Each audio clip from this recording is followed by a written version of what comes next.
আমাদের ভারপ্রাপ্ত একটি চেয়ারম্যান জনাব তারেক রহমান ত্যাগীদেরকে দিয়ে কমিটি করেছে এবং যারা নমিনেশন পেয়েছে তারাও অনেক ত্যাগী নির্যাতিত, তারা পোর খাওয়া নেতা, তারা অনেক বছর পরিশ্রম করে আজকে এখানে এসছে।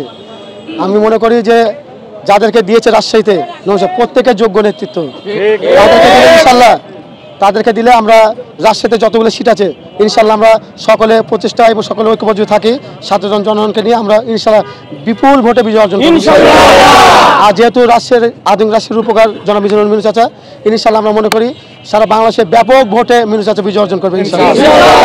ওই যে কথায় আছে না, অযোগ্যরা বেঁধেছে জোট, তাই না? পিয়ার করছে যারা চিল্লাছে, মানে ভোট দেবে নোয়াখালী আর এমপি হবে পটুয়াখালী, তো পিয়ারের কোনো ইয়াদা আছে?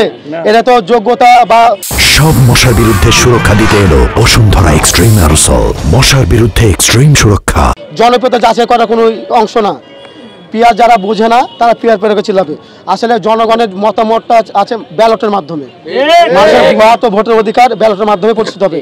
যেভাবে গণতন্ত্র প্রতিষ্ঠিত হয়েছিল আমাদের বেগম খালেদা জিয়ার আমলে, ঠিক সেভাবে এই 2025 নির্বাচন হতে যাচ্ছে ফেব্রুয়ারিতে, ইনশাল্লাহ এই ভোটের মাধ্যমে দেশে গণতন্ত্র ফিরে আসবে আমি মনে করি। কিছু শঙ্কা আছে, যেমন অনেকে ভুইফর কিছু সংগঠন আছে যারা, এবং অনেক সংগঠন যেগুলো আছে যেগুলো ধর্মকে পুঁজি করে যারা আজকে ভোট করছে। অনেক সংখ্যা আছে যারা আপনার এখনও পর্যন্ত বিভিন্ন প্রশাসনে আওয়ামী লীগের লোকজন আছে, কিছু ভুইফর সংগঠনের লোকজন তারা আতায়াত করে কিছু যদি একটা করতে চায়, কিন্তু আমরা সাধারণ জনগণ আমরা বাধা দিব। আমরা কিন্তু ভোট কিন্তু এই দিনের ভোট রাতে করবে বা রাতের ভোট দিনে করবে, এগুলো আমরা করতে দেবো না।